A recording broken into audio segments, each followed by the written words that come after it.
Et donc pour dire à ma grand-mère, la première fois que je lui ai expliqué donc, mon idée, je lui ai dit voilà, je vais faire des crêpes. Elle m'a dit, quand même, elle m'appelait Nadie, elle me dit, quand même Nadie, si c'était si simple, d'autres l'auraient déjà fait avant toi.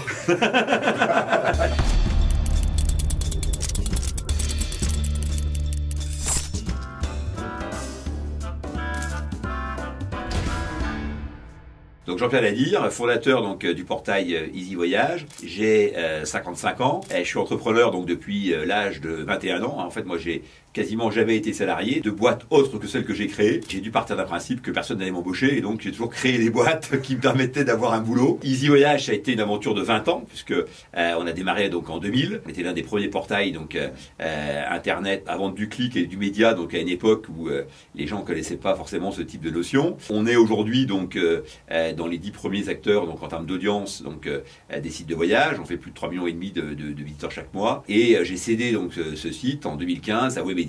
Je suis resté 5 ans donc pour accompagner la transition et je quitte définitivement l'entreprise.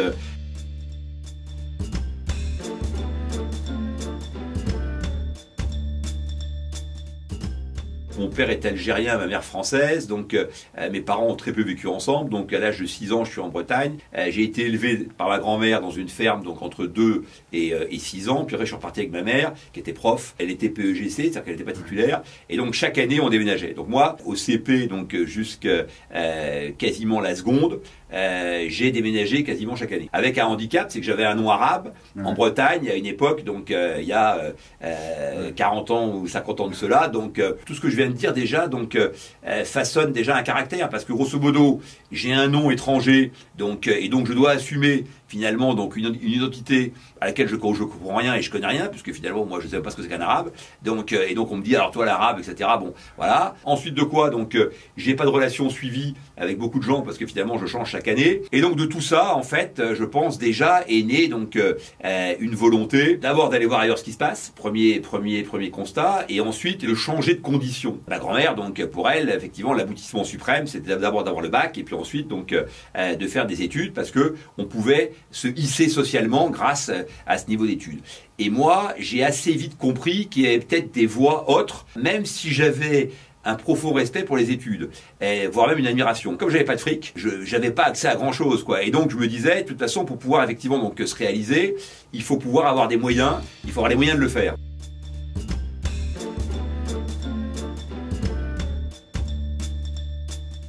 J'étais assez bon, ouais.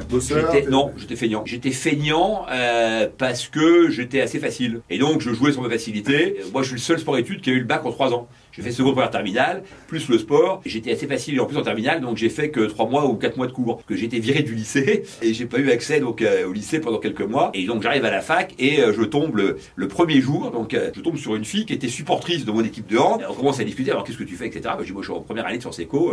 Je dis et toi? Elle me dit bah moi donc j'ai fait un doctorat donc en sciences économiques. Elle avait fait donc une maîtrise donc en communication et là elle faisait un truc en anglais. Et donc ça faisait 10 ans qu'elle était à la fac et elle bossait toujours pas. Et moi je me suis dit putain si je dois faire ce parcours-là, je suis foutu. Je vais pas attendre 14 ans pour me lancer dans la vie active.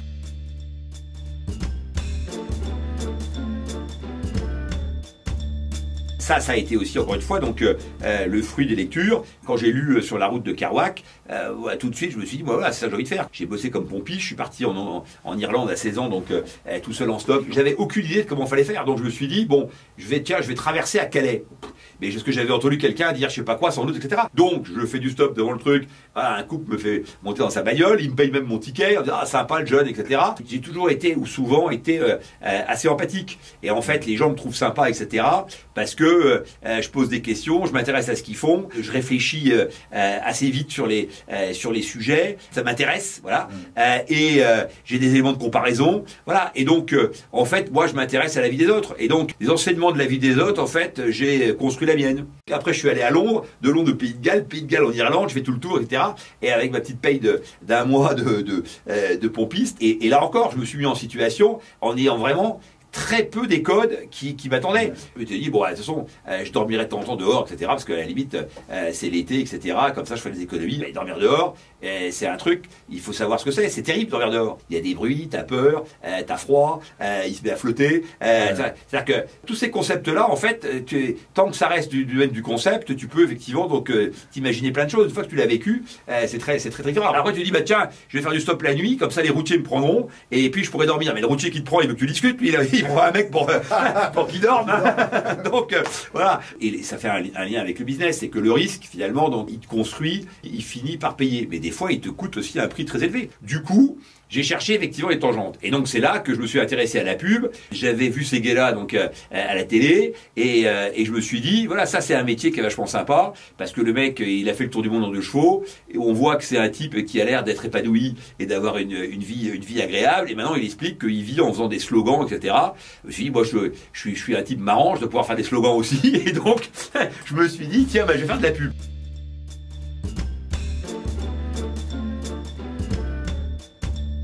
Quand j'ai commencé donc à bosser dans le marketing direct, je passais mes journées à appeler des gens pour prendre des rendez-vous et donc à leur expliquer que j'allais révolutionner leur business. Et à chaque fois, on me disait attendez, comment vous vous appelez attendez, appelez-moi le. Et donc je répétais Benabadji, Benabadji. Et un jour, donc quelqu'un me dit monsieur Nadir, comment ça va?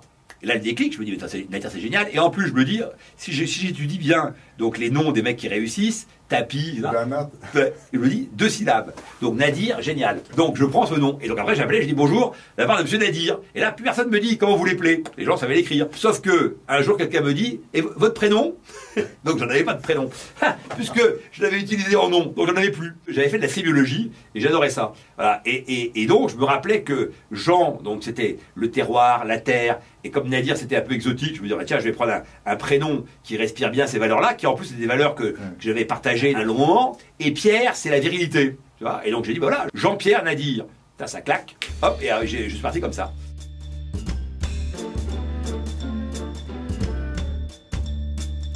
Donc j'avais créé un petit groupe de presse qui était dans les 10 premiers groupes de presse magazine français. Hein. Bon, j'étais plutôt 10e que premier. Hein. Donc, par ailleurs, j'avais une agence photo. On distribuait nos photos dans 40 pays. Donc pour ça, on faisait des duplicata. Mais il fallait les faire de grande qualité. Ça coûtait une blinde et on les envoyait partout. Et puis, à partir de 96, on a commencé à échanger des documents par Internet. Voilà. Et notamment, donc j'ai un souvenir précis qui est que j'ai fait un numéro spécial, un magazine qui s'appelait Mer et Océan. Et j'ai fait un numéro spécial de Mer et Océan, donc dédié à Cousteau, sur la mort de Cousteau. Donc, mais il nous manquait pas mal de documents, et on a tout récupéré donc par Internet. Alors après, en 97, donc j'ai été approché donc par la chaîne de télé donc Voyage, qui à l'époque avait des grosses ambitions et qui avait des moyens et qui voulait qu'on fasse ensemble un portail Internet. Ils ont fait venir un gars qui était aussi éditeur de presse et qui lui avait des magazines plutôt techno. Ils nous disent, voilà, avec les contenus de Nadir donc, et votre savoir-faire à vous, on doit être capable de monter un portail, etc. Et puis voilà, en sortant de la réunion, les mecs, ils mettaient pas de moyens, etc. On se retrouve sur le parking, lui et moi, et on se regarde, et il me dit, mais pourquoi on fait avec ces glands? Donc on a qu'à faire tous les deux, puisqu'à priori, c'est nous qui apportons tout. Voilà. Et on a commencé à réfléchir à un portail. Donc moi, j'ai tout de suite compris que le tourisme était un secteur, parce que moi j'étais dans le sport, hein, j'avais un magazine de sport magazine, j'étais dans l'univers du loisir, la mer, etc. J'étais dans la cuisine, et puis j'étais dans le voyage. Et dans le voyage, je me suis dit, ça va tout changer, parce que le voyage, finalement, il y a une part de techno qui est importante, et on voit bien que tout ça allait s'ouvrir et que ce monde qui était un monde un peu obscur, où quand tu voyais un prix, tu savais jamais effectivement donc à quoi il correspondait. Et c'est là qu'effectivement donc je suis arrivé à l'idée d'un portail avec des contenus et de l'autre côté donc des moteurs pour rediriger vers les marchands. Et donc je me suis lancé là-dedans, mais en n'ayant aucune notion des difficultés auxquelles j'allais être confronté, parce qu'en fait les tours opérateurs n'étaient pas prêts, il y avait très peu d'opérateurs donc sur lesquels on pouvait se connecter. Moi j'ai vendu mon groupe de presse donc en 99 et je me suis lancé donc dans ce projet-là donc en 2000.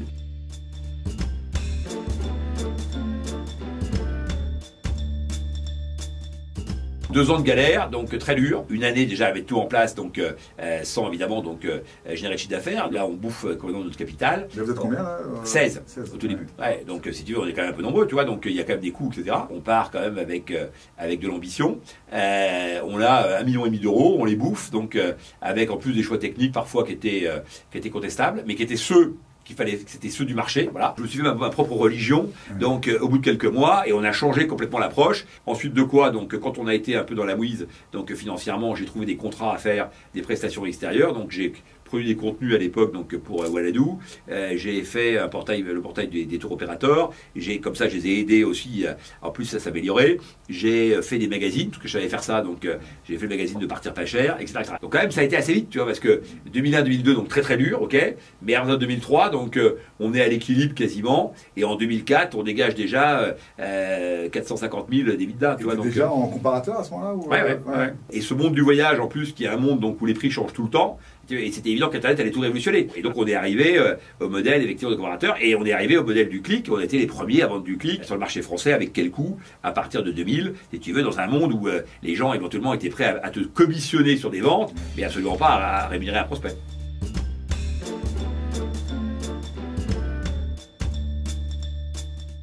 Quand tu croises Nadir en Bretagne, et avec sa mère et sa grand-mère, tu le vois, tu as envie de lui dire un truc, des conseils? Moi, je pense que c'est l'inverse qui est intéressant, c'est que l'enfant que j'étais, j'espère, apprécierait l'homme que je suis devenu. Génial, merci. Il en a marre. Il en a marre. Il dit 15 fois merci. Non, mais merci. Bon, bah, je vais te laisser. Max, on coupe. Merci. Je vais te laisser. Il n'y a pas quelqu'un qui te remplace pour l'interview après? Parce que là, je fais rentrer l'équipe B. Voilà, là, on s'est échauffé, mais à quel moment on démarre? Je fais rentrer l'équipe B.